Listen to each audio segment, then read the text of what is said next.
Welcome to Bartolomeo Meo, Mugiwara fans. I'm going to analyze the Tobiroppo in this video, now that there are still mysteries to be solved and before it is too late. It is an elite group of the Beast Pirates that seems to have always been made up of 6 members, since they're also called the Flying Six, so the part about 6 seems clear, but what about the flying part? Now we know the fleet of half of them and no one can fly. No one. And I can advance that all seems to point to the same for the 3 which powers are still to be revealed. That's because it's not like that. Those are not really 2 different names. This second one is just a try to translate the Japanese word Tobiroppo. However, it is not a word that can be translated literally, since it is actually a term that comes from the Kabuki theater. Roppo could be translated as 6 directions, and it points to a way that some characters used to leave the stage making gestures to several directions. 6 specifically. Tobiroppo, which is when the flying part is added, refers to a popular way of roppo in a particular play, kajinko, where the character ends the play by making a roppo with some jumps, which is what makes it known as a flying one. Having this, why using this name for a group of warriors? Well, right now there are 6, but it could not be a fixed number, because if only Ancient Zone users can belong to it, it doesn't seem likely that they could keep that number all the time. We will discuss this later. What really seems likely is the number still refers to directions, like in Kabuki. It's a group that is there to defend the Beast Pirates from all 6 directions, north, south, east, west, up and down. We can also see how Kabuki is being used in this arc, which is organized in acts like the Kabuki plays. And look at the colors of that curtain. Don't look familiar? We also have just seen how Sanji has fallen in a trap using another typical Kabuki scene in which a man is spinning a woman by pulling her obi to undress her. What has catch my attention with the name Tobiroppo is that Oda has not chosen the general name, but a specific one, and I feel like we should look for some symbolism here. So I'm expecting something from them by the end of the last arc, which is when the Tobiroppo takes place. What can it be once Kaido has been defeated? It could be that they all end up changing sides at the end, or by leading the Beast Pirates, or what seems most likely, by flying away. Each of them running away following a different direction. This group is very important within the hierarchy system of the Beast Pirates. Kaido is at the top of the pyramid. Then comes the 3 All-Stars, and just after them, this group of 6. Below, we would find the headliners, numbers, gifters, pleasures, etc. But let's focus on this top, that we already know how it works. If one of the Tobiroppo can defeat an All-Star, it takes its place. That is, Kaido is the strongest, without discussion. And then come the 3 strongest of that moment, since the positions are being updated. These are making me think that these positions have had to change over time. And I'm convinced of this because it's the only explanation I can find for, in the 3 current All-Stars, none having the fleet of the Scorpion. The Scorpion that we saw in the fleet that came to Jack's aid in the Arc of Zou. We have only seen the All-Stars having boats with their animal in the bow, so the Scorpion should be one of them, but it's not. My explanation is that then, a few weeks ago, there was at least one different All-Star, who should now be in the Tobiroppo, precisely because of this chance of switching positions that has been mentioned before. We will see where we assign the Scorpion later on. The thing is that if they are organized this way, there should be changes. But then we have this panel from the fight in Oden's castle 20 years ago, and there it seems the All-Stars haven't changed since then. Something is wrong here, and my bet is that is this panel what is wrong, or at least is not showing the All-Stars that were there at that moment. Because Jack is too young, only 28. Could an 8 years old Jack be an All-Star and besides not having changed physically since then? Considering this, we are going to assume that there have been changes. Another thing that seems to be needed to be part of the Tobiroppo, and therefore to be able to be an All-Star, is to be a user of an Ancient Zone fleet. But this is very difficult to maintain, because if they lose one of their members, like just happened with X-Drake, where do they get another? I cannot see any other way than assuming that's just a coincidence. It wouldn't make sense otherwise because the hierarchy is clearly based in the strength and not in the type of the fruit. And if someone stronger could not go farther than headliner just because of this, it would break their own logic. We've already seen some Smile users thinking about their chance of entering the Tobiroppo, so that chance has to exist.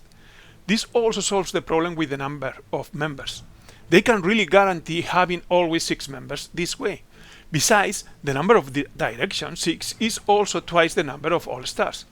All is making more sense this way. So that the 9 members being just below Kaido all have ancient some fruits is a coincidence, or even better, it would mean that this type of fruit is one of the strongest ones.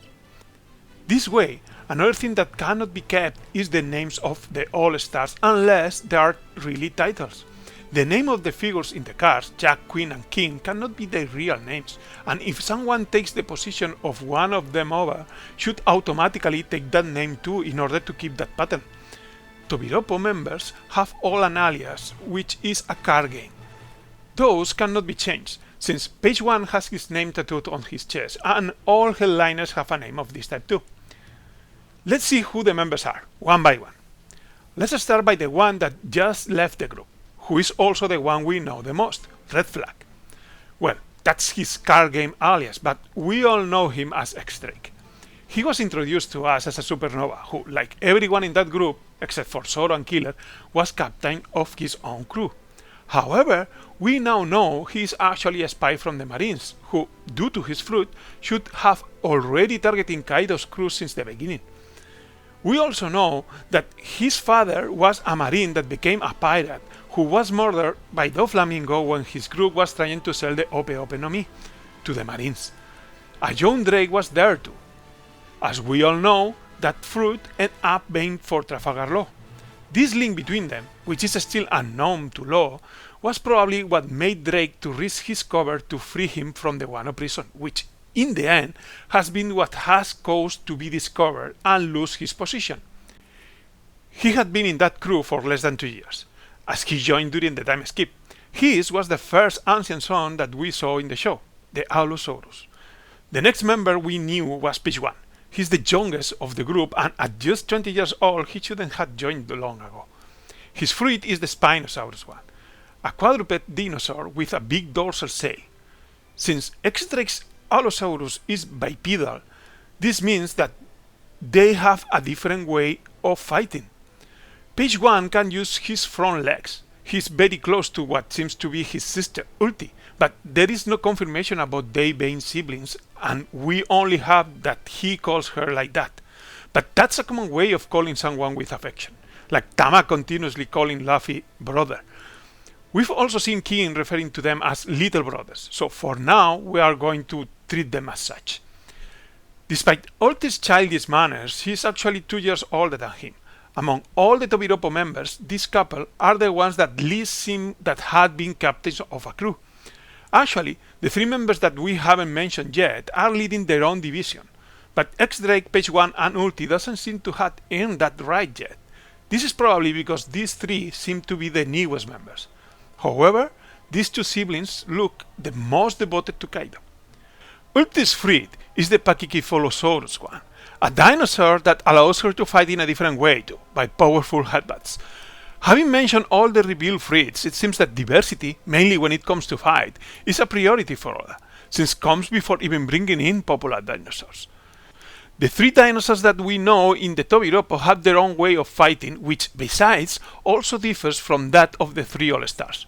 Since we've got the trunk hits from the Mammoth, the dominance of the sky from the Pteranodon, the use of the massive wave of the Brachiosaurus, the head-batting from the Pachycephalosaurus, the use of the tail and legs of the Spinosaurus, and the jaws of the Allosaurus. So, this clear commitment to different ways of fighting might help us when looking for prehistoric animals to assign to the 3 following members. And let's go to them, those whose fruit we still don't know. Among them should be the Scorpion, that has its own fleet and I've been looking for since the Arc of Soul.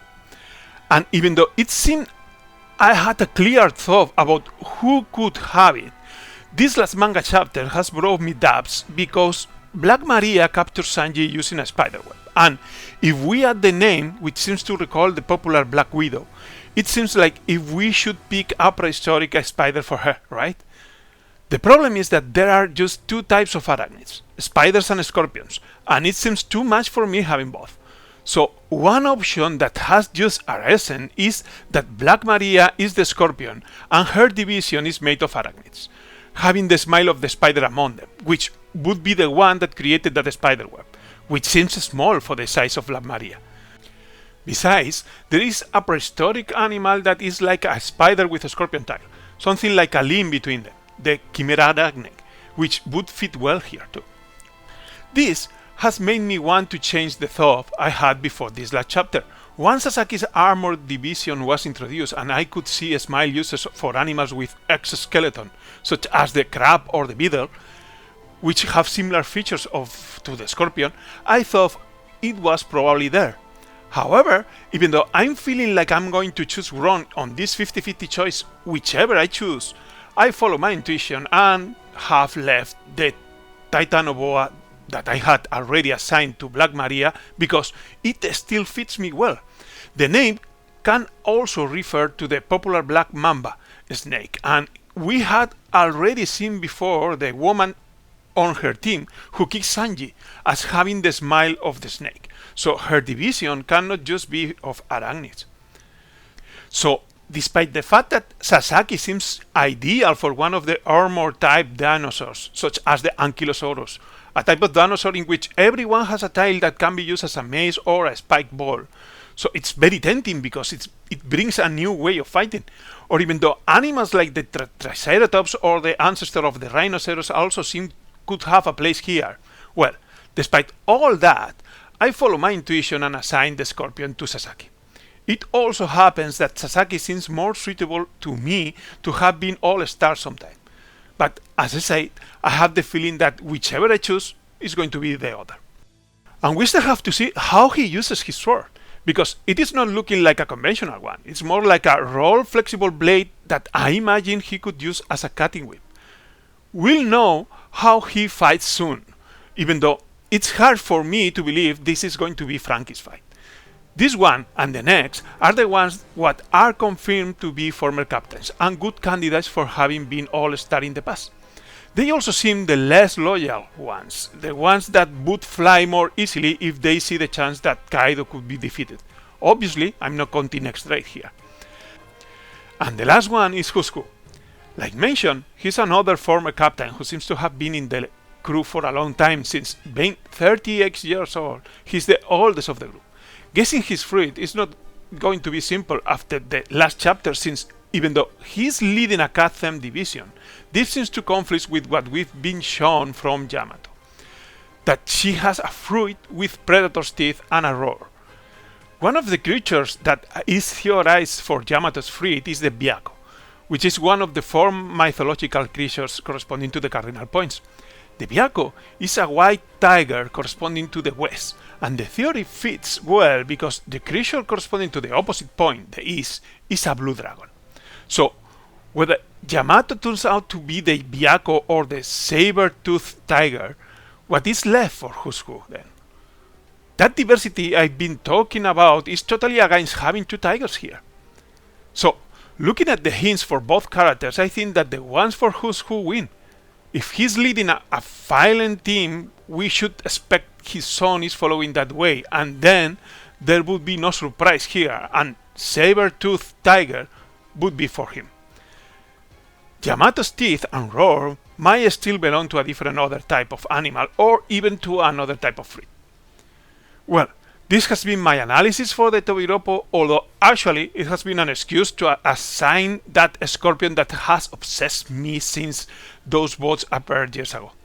If anyone thinks that some of the explanations here were too technical for a shonen manga, I want to explain that Oda, in the SBS of volume 97, tells that he has read a recent discovery about the Spinosaurus was able to swim in the ocean.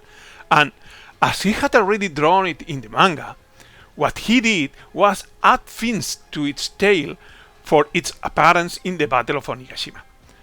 Up to this point, he's a detail geek.